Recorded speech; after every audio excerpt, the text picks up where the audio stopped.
Hello, my name is Raven and I'm 37 years old. The most insane thing in my life happened a few months ago, and I decided I wanted to speak up about it here. Let me start this story by telling you a little more about myself. Both my parents had passed away when I was really young, and I had no other qualified relatives to take care of me. So I got tossed around in the foster system a lot. We stayed with a lot of families until I eventually turned 18 and started living on my own. I have no other siblings, and I'm pretty much my own family. I worked hard to keep myself afloat and put myself through college. I managed to get a good job, and I was finally able to live relatively comfortably. Everything was going well, and I was finally happy. And things only got better when I met my now ex-husband, Travis. I met Travis around 10 years ago through a dating app. I'll be honest and say that I wasn't initially interested in him. I was on various dating apps only because I was feeling lonely, and I never really expected it to go anywhere. Even after Travis and I matched, I only spoke to him out of boredom. I said yes to a date with him because I had nothing else to do on the day he asked me to go out with him. But all of that changed when I actually went out with Travis. He was such a gentleman. He knew just how to make me laugh and was also able to engage in intellectual banter with me. I was genuinely pleasantly surprised by him. And so that one date led to many other dates. Eventually we began to see each other officially. We dated for around a year before I asked Travis if there was any way for me to meet his family. I just figured that it was the natural next step in a good relationship. However, Travis told me that I wouldn't be able to do that. He never explained why I couldn't. I tried to let it go after that.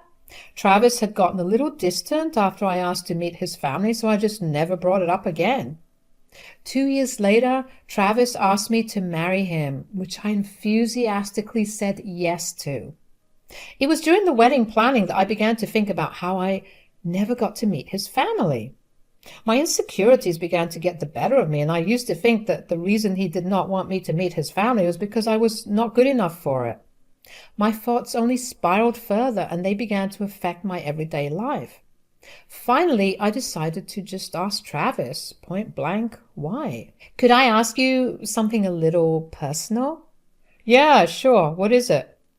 Why is it that I haven't met any of your family? Well, I don't have one. You don't? I mean, my dad passed away around 10 years ago, and my mom. Oh my God, I'm really sorry about your dad. I hope your mom's all right.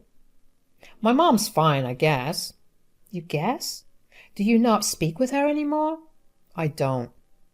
Do you mind telling me why? You don't have to if you don't want. No. We're going to get married soon, and this is something that you should know. My mom and I got into a huge fight a few years ago. About what? Well, I don't remember, as it was quite a long while ago, but she kept meddling in my life, and I was tired of it. She believed that she always had a higher moral ground and kept criticizing everything I did. I got tired of it, and when I called her out, she called me a disgrace to the family, so... Oh, no, I'm so sorry that you had to go through that. It's all right. It was hard to deal with at first, but then I got used to it. Now I'm in a way better place, and I'm with someone who actually appreciates me. That I do. But do you think you'd maybe want to reconcile with her, because it has been a good few years, and like you said, you're in a better place now? She must have also changed. Absolutely not. Only I know what kind of negativity she brought with her, and I don't want her to be a part of my big day. If she reaches out to you, just ignore it, okay? All right, honey, whatever you want. I'll do it as long as you're happy. I was obviously disappointed that Travis wanted nothing to do with his only family. Maybe it was because of my past, but it made me sad to see how he was willing to throw away his only family. I struggled to grapple with his answer, but thankfully, just a few days after that conversation, Travis had to go on a business trip. I took that time to come to terms with the fact that our wedding was not going to have any family, and that was probably how we were going to live for the rest of our lives. A few months later, we had a pretty small wedding ceremony with only our closest friends present. Over the next 2 years, both of us focused on our careers and spending time together. We did really well in our careers and got pretty good jobs. With the good money we earned, we traveled together to a lot of places. We had a lot of fun in those 2 years, and it was around the end of the second year that we began talking about having kids.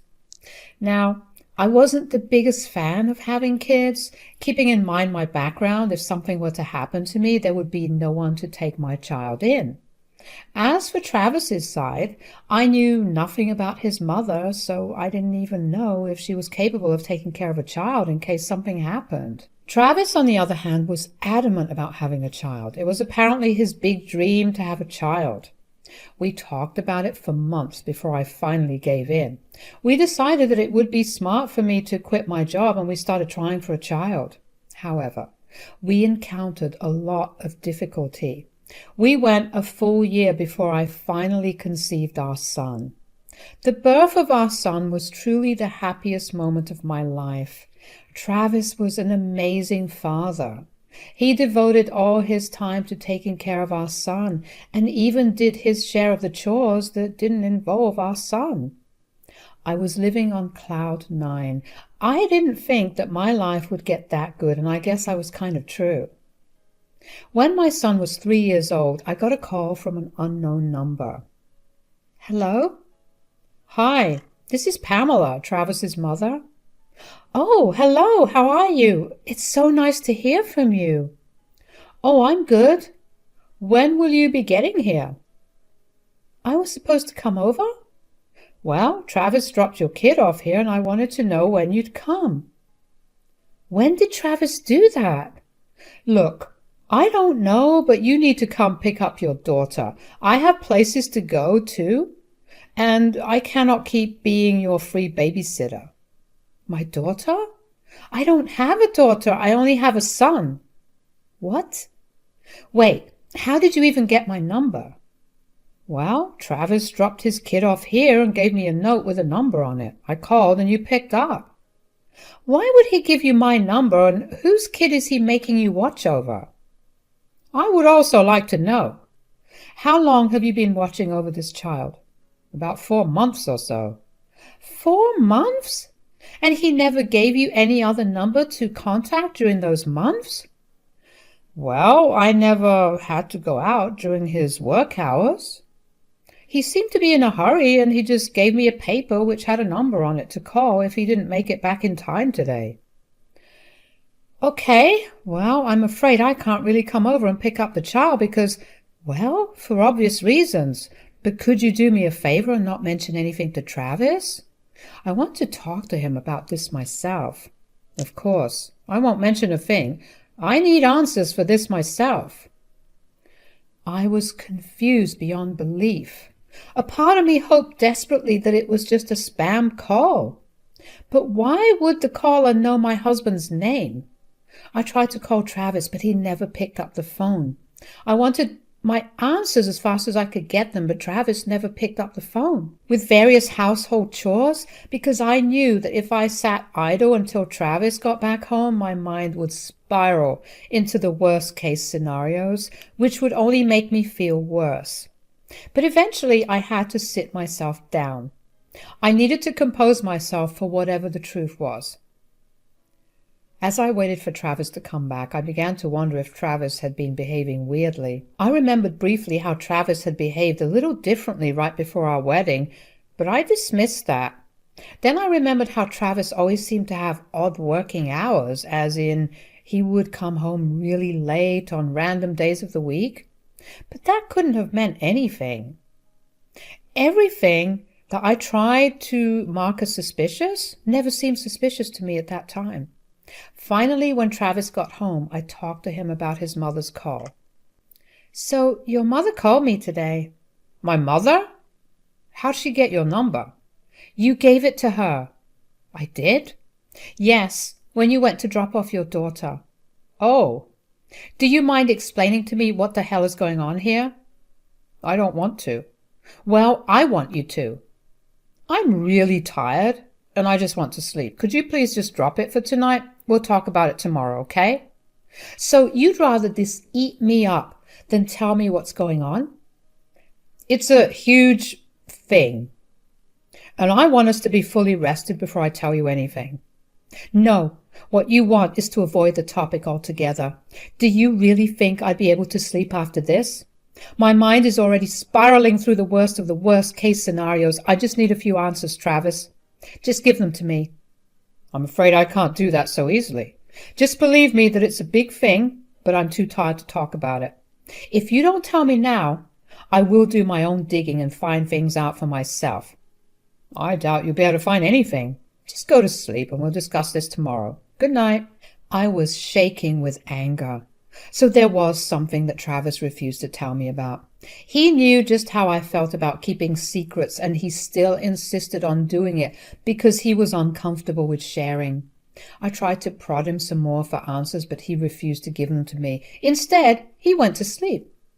That entire night I tossed and turned in bed. Every situation that hadn't seemed suspicious before now became suspicious. Even harmless things like Travis insisting on going grocery shopping made me think that it was just a way for him to cheat on me with someone. If that really was his kid that Pamela was watching, then when did he cheat on me? I remember finally falling asleep just as the sun was rising. I woke up about 2 hours later to my son asking for breakfast. As I got my son his breakfast, my mind began reeling with questions once again. I knew that Travis would not give me the answers I needed unless I approached him with something that would push him to tell me the truth. And there was only one person who knew something more than I did, Pamela. I plucked up the courage to call her and prayed that she answered the call. My heart raced, but I steadied myself because I knew that what I was doing was important for my son and me. Hello, Pamela. This is Raven here, the woman you called yesterday. Oh, yes. Hello, Raven. Did you happen to find out anything? Actually, no. I tried to confront Travis about it, but he shut it down really fast. Oh, my. Travis has always been one to avoid confrontation of any sort. Do you need me to talk to him about it? No, I'd much rather find out about it from him. But I was wondering if you could tell me why the both of you had a falling out all those years ago that led to both of you not talking for years. Not talking for years? We only didn't speak for a few months after that fight. Wait, so you've been in contact all this time? Yes, of course we have. Then why didn't Travis want you at our wedding? You had a wedding? Travis told me that he had eloped. What the hell? Something is really, really wrong here. Maybe this is why he never let me see you. What do you mean? Whenever I asked to meet you, he'd always come up with excuses for why I can't, like you were busy with work or you went to visit family, and sometimes it was even that the both of you had a huge fight and weren't talking. We've never fought that big, ever. I can assure you of that much. Yeah, well, all those lies made me think that you weren't necessarily the best person, so I just stopped asking to meet you. Travis told me that you were always moral policing him, which was why he cut you out. And I never attempted to contact you because Travis told me he wanted nothing to do with you, considering all you ever did was bring negativity around wherever you went. Wow, that's hurtful. I'm so sorry. No, you had nothing to do with this. We just got too caught up in Travis's lies. Yes, but if you don't mind me circling back to my first question, what was your big fight about? Oh, I caught him cheating on his then-girlfriend of 5 years. I was upset with him about it, and I told his girlfriend. That obviously led to the end of their relationship, and he lashed out at me for it. He claimed I was interfering with his life. Wow, that was not what I was expecting. Do you think he's cheating on me now? I have no idea, sweetie, but I wouldn't put it past him considering what he did before. All right, I'll get to the bottom of this. Hey, if you need any help whatsoever, feel free to reach out to me. My doors will always be open to you and my grandson. Thank you so much. I couldn't believe anything that I had found out. My entire marriage, no, my entire relationship had been built on lies. Why had Travis felt the need to lie so much to me? Did I do something that made him do that? I couldn't wrap my head around why he went to so many lengths to lie, not only to me, but to his own mother. He painted both of us in a negative light to each other and ensured that we didn't like each other so we wouldn't communicate. I spent the entire day just ruminating over my newfound information. I went through his things to see if there were any traces of his lies that I may have overlooked, but I found nothing. The kid that Pamela was talking about was definitely his, considering he had been bringing her over for months. Who did he have another kid with? When did he have another kid? I couldn't recall a single moment that he had to actually cheat on me. The longer I sat with the new information, the angrier I got. How could Travis have put our son in such a position? He had another child, and now our son would have to go through his life knowing that his dad was a cheater. I knew for a fact that I didn't want to stay with Travis if he did cheat on me. I only had doubts about the child being a product of a love affair because I had gone on the internet to research other ways a child could be his. Turns out there are a lot of stories of people getting contacted by their biological kids who they had no idea of their existence at all because they had donated to a sperm bank. I hoped that was how this child came to be, because that was the only thing allowing me to keep a cool head. When Travis got back home that evening, I confronted him again. I spoke to your mother again. Why are you doing this? I told her not to speak to you. Because I want my answers. Do you not trust me when I say that I will tell you in due time? No, because from how I see it, you've been avoiding me because you don't want to talk about it. That's not true. Is it as untrue as you lying to your mother about us eloping? How did you... Or is it as untrue as you telling me that your mother was moral policing you when all she did was expose you cheating on your long-term girlfriend? Look, I can explain. You better do it quick because let me tell you, I'm getting sick and tired of these lies. Okay, fine. Remember when I had a business trip a few short months before we got married? Yes. Well, I ended up going to a pub with my colleagues after a big meeting and I met someone there. One thing led to another and a few months before we got married? Really? I know, I'm sorry. I felt really bad about it, I swear. But not bad enough to come clean to me about it. How could I? I would have lost you. And you think this won't make me leave? You didn't think that lying to me for so long was going to make me leave? I didn't ever expect you to find out. I made a stupid mistake when I handed my mom your phone number. You really are a disgusting person. Who even was that child? The woman I slept with ended up getting pregnant. I initially wanted nothing to do with the child, but after our struggles to have a child of our own, I went back to her and asked her if I could be a part of the child's life. Wow. That's so... Wow. I have no words for you. I promise that I'm still being faithful to you. I'm only involved in the child's life, and I have nothing to do with the mother. The mother allows me 2 days a week, and when I'm at work, I ask my mom to babysit. I have nothing to say to you. I'm going to just go away for a little while. Please don't leave me. I promise to always be open and honest with you from now on. I can't trust that promise, and I can't trust you.